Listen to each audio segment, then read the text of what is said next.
Assalamualaikum warahmatullahi wabarakatuh. Saya dengan Nur Asya Uno ingin mengucapkan selamat Hari Buruh 1 Mei 2019. Buruh merupakan penopang ekonomi keluarga maupun bangsa. Semoga perjuangan buruh untuk kepastian masa depan yang lebih baik terwujud.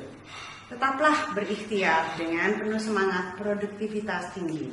Bersama kita membangun Indonesia adil makmur.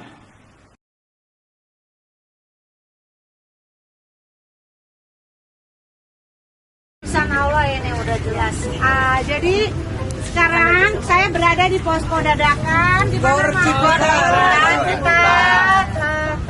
Tangerang Selatan. Ya, ini hasil daripada koalisi emak-emak militan dari berbagai komunitas. Ya. Lalu ada emak-emak militan, terima kasih pendukung Prabowo Sandi yang sudah terus semangat untuk memperjuangkan C1 Kita goyang bersama, judul lagunya Prabowo Sandi. dari istrinya Pak Sandi. Oh iya. Lihat keadaan.